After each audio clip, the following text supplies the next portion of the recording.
Welcome to the CBIA BizCast, powered by Google. I'm your host, Allie Warshawski, and today on our podcast, we are at Bishop's Orchard, and we've got Keith Bishop with us, and you can see behind us, we're in front of a wine bar behind it, really, and it's just become so much more than an orchard, but we want to go back all the way to the days when it was, 1871, I have on our notes. I don't think you had movie and trivia nights then, correct?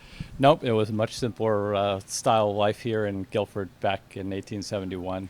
So welcome here at Allie to Bishop's Orchards, and we're pleased to have you here. I'm the fifth generation of our family business, so I grew up in the business and around it and decided after my college years to come back into the business and have been here ever since. Our beginnings go back to actually 1639 in Guilford, so I'm 14 generations removed from the settlers of Guilford who signed the Guilford Covenant, but family situations changed and people moved around, and the parcel of land that is the farm now, or the main part of the farm, was purchased in 1871, and hence our roots to that date. So back in 1871, what were you growing on this farm? Not you specifically, obviously, but what was your family growing? Did it start pretty small? Well, most of the farms at that time were subsistence farms that then supported the family, plus a little bit of other things that they could then barter and trade with other families in the town. So at that point in time, it was a little bit of dairy, some vegetables, no trees at that point in time as far as orchards. That was added later on. And then it grew from there as the years went through. That's so interesting because I think of Bishop's Orchard and I think of apple picking season, and that's really not how it started. You've definitely had a lot of evolutions, and you mentioned that you are fifth generation. You joined the farm as a retail farm market manager in 1977, correct? Yes, I came back from Cornell with my bachelor's in ag economics in 77 and joined the family farm right after that. When you were growing up and seeing grandparents, great-grandparents, maybe cousins on the farm, did you envision this for yourself? At that point in time, I didn't know what I was going to be destined for. I had other scientific-oriented interests that I majored in college as well, and it wasn't until my father actually had a back operation during my college years, and I took a couple semesters off to assist here on the farm, that changed my course by delving into the business more so at that point in time. So that's my start and where I have got to now. And that, again, was in 1977. We're standing in this beautiful market now. Was it a market type or a market building there at the time, or was it more people coming up and picking up from you guys orders? How did it look in 1977? It was much different than it is now, obviously. There was a retail component to that took place and started in the 60s with more of a simplified walk into where the packing room was, where there was packing apples during the apple season. There was pick your own strawberries back early in the 60s as well. That then morphed into what we're doing today of a series of additions over time. In 1973, my father opened the market to be full-time year-round, so that was a major change to go from a seasonal one that opened in August with the peach season starting up to go through until about March when the apple season finished of the previous year's apple crop.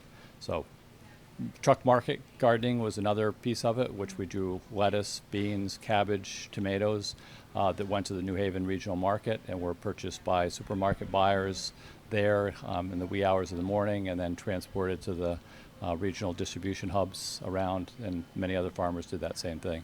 For anyone who's watching, you're going to be able to see the footage of the inside of the market. You can't smell it, though, unfortunately, and that's also become a part of your business as well, right? Baking goods with your produce. Right, yeah, there's a lot of smells that are here in the building, and when you go into one of the apple coolers in particular, then the smells of the apples overwhelm you. Peach season is actually one of the best ones as far as the smell of fresh peaches. We just added a smoker to our lineup for our kitchen this spring, and that then is another smell that's wonderful to have the smoked meats smell cooking. I bet. And I read in a release that you guys sent out that most family businesses don't make it beyond the third generation, and you're actually in your sixth. So you're the fifth, right? But I read that your daughter is also working here? So I have three of my children that are working the business here with us now. So 2 daughters and 1 son out of my 4 children. So I'm proud of what they've continued to accomplish and their commitment here to the business. In a combination, our business mission and motto is to enhance and preserve the land and the operation that we have here for future generations and the current generation to be able to make a healthy living on. And so preserving that for family fun and recreation is part of our mission. And to that end of it, we keep modifying things to do with how to react to the market conditions that we're facing, such as COVID, such as dry weather, the adaptation of different varieties of fruits and vegetables of what people are looking for, what climate change and temperatures are doing to different crops that affect it to a minor degree at this point in time. Yeah, and I want to get back to like some of the biggest issues you've had over the years. But before I do that, I want to know the secret of keeping a family business running, because some people can't even sit at the dinner table with their family, and let alone you guys are keeping this business open for 6 generations. What do you think is some of the reasons why you guys are so successful working as a family? Well, that's where it goes back to the fountain of youth type of question of who can answer that rhetorical question. I just focus. It's hard work. It's focusing on the goal that you want to take and do it. And everybody that's going to be involved in the business, that has the opportunity to be involved in the business, needs to contribute and buy into what that vision is and work hard at together. As a part of that, we've been members of the Center for Family Business at the University of New Haven. We're there for 25 years. COVID disrupted that program. UConn has another similar Center for Family Business. CBIA has partnered with those organizations and had many programs. Those programs over the years have helped us to understand better about getting along in the family business, the roles, the responsibilities, what you need to do and actually be successful, and to plan both from a business standpoint and what your vision and mission statement is, going on to the economics of what you need to do in order to run the business, who's your customer base, adapting with the times. So there's no short secret answer, but a simple way of looking at it is that those who are involved in the business need to be committed to the business, and that needs to be part of your ground rules of getting along to do so, and open communication. Yeah, I feel like part of it's probably just genetics of wanting to be a hard worker that's passed along in your family as well.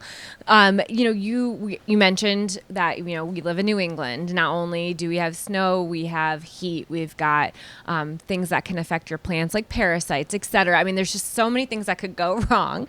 Right now, as we record this, we're in the middle of this heat wave. Is this drought really affecting you at all? Absolutely, and it's hard to see what the end results is. There's short-term crops that we're growing here now where the yields are down. There's other things that we're watering in order to hopefully get good crop size out of tree fruits, for example. So peaches are something that size up in the last week or so before they're harvested. But anything that then is stressed, then it will drop its fruit. So you can look at a peach tree and the leaves start to wilt because they don't have good root penetration. It's a drier area. Then all of a sudden they'll shed fruit in order to survive.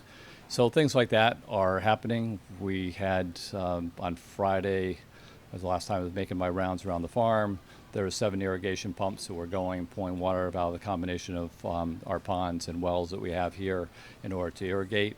Our irrigating technology now compared to what it was growing up, we're using a lot of trickle irrigation, which is then tubing that is small and it runs along the root zones of the plants rather than overhead irrigation sprinklers. So it's much more efficient. So we're using less water because the water is being delivered right to the root zone where the plants, we're not watering all the grass and everything else around the plants itself. So it's definitely affecting us. How it will end up being for the full harvest season going into September and October remains to be seen, but it's parched out there right now. And what's, over the past few years, what's one of the worst cards you've been dealt? Maybe it was, I know we've had a couple of hurricanes swing by here or snowstorms, although I'm sure that these plants are underground during the winter, so hopefully not much effect to the snow. Or was it COVID? I mean, I'm sure COVID played an impact on your business, but what's one of the toughest things to recover from? I mean, natural disasters that are caused by wind and hurricanes are probably the absolute hardest to take and recover from, where there's more widespread damage and you're out of control from what you can do to stop anything from happening. So we've had Irene and Sandy, Gloria, other storms that go back in dates have caused various damage. We've had apple trees that have been blown over, newly planted trees that don't have their root system developed yet, so the wind comes along, it pushes the trees over, it breaks the roots at the bottom and the base, and the trees then either can't recover or they're so stressed out that they take many years to recover. It takes about 5 years to 6 years for an apple tree to start producing enough fruit to pay for itself. So from a net present value standpoint, we're planting apple trees in year 0, and it's year 5 to 6 that when we're actually getting enough apples to start to pay back all the expenses of prepping the land, planting them, taking care of them, and going through that piece of it. So when damage happens to those, then that's a major setback of many years for your investment recovery. I did not know that. 5 years of work gone down the drain, unfortunately. Well, fingers crossed we don't have another major wind event. But let's talk about COVID. This is a job you can't work from home. How has that been in terms of affecting your labor? Have you had a harder time finding people who want to come in if a lot of people are opting for work from home jobs now? Reflect that, like most CEOs and business leaders, then the employment situation is really tough right now to find enough of the right type of help. We are okay at the moment, but our end of the summer into the fall season is when we get even busier, and we've got a substantial number of college students who came back to us during COVID and were not living at college and came back, and we rehired. They actually augmented our busier seasons. We stepped up and adapted. My daughters, Sarah and Carrie, stepped up to the plate big time. We adapted for curbside pickup and online ordering. That happened within a matter of less than 2 weeks after COVID started, that we opened that program up, continued to improve it, and we did big time with that in order for us to survive. If we didn't have that, people staying at home, we would have been a very much different place. But back on the impact of employment, we're seeing significant wage increases to cover, so margins are much tighter to try and make those ends meet with trying to be fair to our customers. Supply chain issues still exist of what there is for shortages. In the pie manufacturing business, starch is in short supply, so other farm markets and ones that are making pies to do that are finding it very, very tough to find enough raw ingredients on the starch side of it in order to make the doughs and the filling ingredients for pies. We keep adapting, and COVID was the biggest hit, and our staff really stepped up to the plate. We went through all the protocols just like everybody else and followed instructions that were given out by CDC and passed on by CBIA and the Connecticut Farm Bureau and others. Worked with our state and local reps on numerous conference calls with our national representatives and senators and representatives on the agricultural side of it. It hit some agricultural businesses very hard to start with, ferreted through those things. One of my roles, I'm Vice President at Connecticut Farm Bureau, so in that role I'm active, paying attention to agriculture and being a spokesman for agriculture, as well as supporting a multitude of farm operations in Connecticut, from dairy farms, greenhouse, nursery operations, vegetables, other livestock and animal operations, as well as fruit and vegetables like we do. Such a tricky business to be in during that time, because you're essential, right? People need their food, but it's still so many questions and safety, and you still got to be out there and adapt. And you guys did it well. If you look around, the market is crowded, which is great to see, especially on a very hot day. Maybe they're all here to get ice cream. But as we've mentioned a couple of times, this is so much more than just the farm that it was when the first generation landed. We're standing in front of a wine bar. You guys are hosting all these events. What does a typical weekend look like here? It seems like every weekend has some type of event. That's where our design is to have things that are fun for families to come and do and be a part of. So Pick Your Own has been our mainstay for many, many years. If people to come out and pick whatever's in season, we start with strawberries, then followed by blueberries, which are now in season, then peaches and apples and pears, and then pumpkins. The other additions here, and sort of COVID pushed us toward it, we had to cancel our wine festival that we used to be having on an annual basis. COVID knocked that out. And to readapt, we took that space and decided we'd be doing weekend events. And we got our entertainment permit from the town. We extended our liquor permit, so we have a craft cafe permit, so we can also sell Connecticut craft beer. So now we're open Thursday, Friday, Saturday, and Sunday at our Little Red Barn venue. That then offers on Saturdays and Sundays, Fridays and Saturdays, live entertainment. We're doing trivia night every Thursday night. And then on Sundays, it's a laid-back background music. The wine bar is there for tastings. Flights of our own wines, as well as flights of beers, are available to enjoy and taste other beverages that people haven't tried that way. Yeah, we were discussing earlier that a lot of these hard ciders are named after relatives, and we got a dog there. Burton, Lillian, those are relatives, though, correct? So so the hard ciders here, I've got 4 that are in season right now. 2 of them are named after former family members. Lillian is a berry blend. It's all made with 100% product that we grow in here on our farm.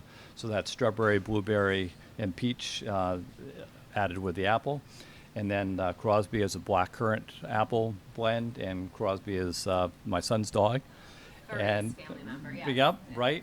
And the other one, Burton, is my great-grandfather, who the B.W. Bishop and Sons is named after him as far as the corporate name goes. And then the other one here we have is our farmhouse, which is our sort of central leading product there. That's the most popular for people who are used to a hard cider but don't know what else to pick as far as the other flavor blends. The original cider. So what is your busiest season? In my head, I know nothing about agriculture. I'm always like apple picking season. Is that true, or is it blueberries, strawberries, peaches? No busy season? Our busy season builds up to September and in October, so that is our busiest time, is September and October. Absolutely. So is that when, and I saw this, on your website, you 60 to a seasonal high of closer to 175. So you more than double your employees, and that is between those September and October. When is that double, I guess I should ask? Well, as COVID and other changes come into place, we're now up to around 100 as far as our minimum that is taking place over the first quarter of the year. And then we start to build once strawberry picking season comes in June. We gradually build up, and then in September we'll be up around 175 or so, depending upon exact crop needs as well as who's available. That way. Crossed, yeah. That way. So it's plenty of management challenges, and there are family members involved. They say I've got my 2 daughters. They're here full time, along with my son is full time on the farm under our farm manager. My wife is pretty much full time in one capacity or another here behind the scenes and in office duties. My brother-in-law is a mechanic, and other family members are around here and helping out. My granddaughters, who are now 12 and 13, have just started to dabble their hands in helping out and learning at the Pick Your Own side of things. So it's fun to take and see their desire to help out and their economic interest to want to have more pocket money. Yeah. And we'll see what happens, and when they're double their age, maybe they'll be doing these interviews for you, right? So again, I'm very proud of the family and where we've come. My cousin and his dad were involved full-time with me up until a couple of years ago when we had a family transfer and buyout as the transitions take place in family business. My father had passed away 5 years ago, and so my mother still is around to be curious and see what things are going on, but those are important people that have made to get us here. Absolutely, and the legacy lives on. So what is next for Bishop's Orchards? Well, one quick answer is that we need to be financially viable, and just like every other business here, we've got to take and be competitive. We got to seek, and take good care of our customers, so they return. Have good, competitive, competent staff. Appreciate them, so they can be with us. So we've got more full-time people working for us than our non-family members to help us face what we adapt and do for our next changes. But you mentioned a couple of them. We've got the entertainment aspect of the business that combines our own wines, our own farm products that we're doing. Our kitchen is cooking a lot more stuff, so that the food that is available on the nighttime venues, that's cooked by our kitchen staff, so that's another area.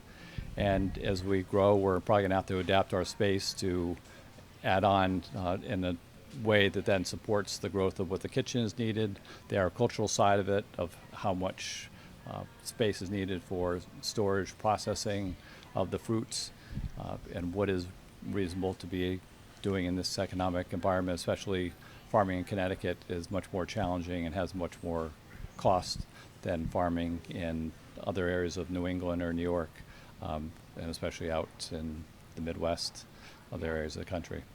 And is that because of just the taxes here or the policies? And what could be changed to make it easier for you to farm? Maybe change from one hat to another one here, and then to get off my horse here. I'm very, very active in government relations and what the impact of regulations do, and working with legislators. But the overhead of what we have to comply with here in Connecticut for the regulation side of it, there's environmental things, and it's a lot of good, sound policies, but carrying them out as individual businesses costs money.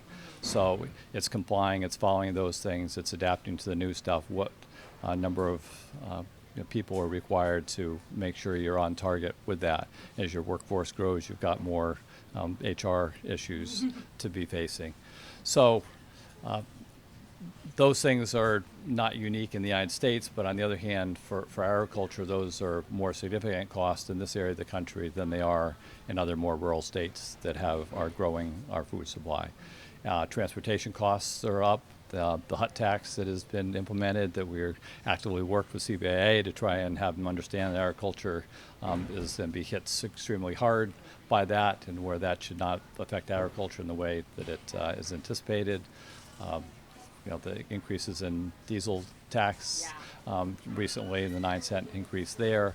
All of our tractors essentially are running on diesel, so we're paying that extra tax that is that's passed through on that level. So there's increased cost. So it's plenty of challenges to continue to meet, but as I tell many people, we just can't pick up our business and decide to move out of state to another state that's bidding for us to come in with X number of workers to bring jobs down to the Carolinas or to Texas or to someplace else that's cheaper. We can't pull up our 300 acres of farmland and go somewhere else and lose that investment. And we're not about having that land go into some other alternative use. Our desire here is to continue to farm for generations ahead on the 300 plus acres that we do control. And that's what everyone wants to hear. I mean, this is a big part of the community, so we want to see 8, 9, 10 generations here. So we are unique in that regard, and it does take hard work, and working with other people that have that vision and can support us is much appreciated. So there's lots of people that will be hearing this. A shout out and thank you to all those folks that we've worked with over the years, and will continue to do so. Well, Keith, thank you so much for joining us. This has been very educational, selfishly about the pies and everything that you make here, and also just about how hard it can be to just run a business in Connecticut. Absolutely. So it's great to have you here, and I appreciate the opportunity to share this information with your listeners and viewers. We'll speak to you again. We'll definitely do an update. And thank you for listening to this week's BizCast. And if you want to listen to more of our podcasts, you can do so on SoundCloud, Apple, and visit CBIA.com for more.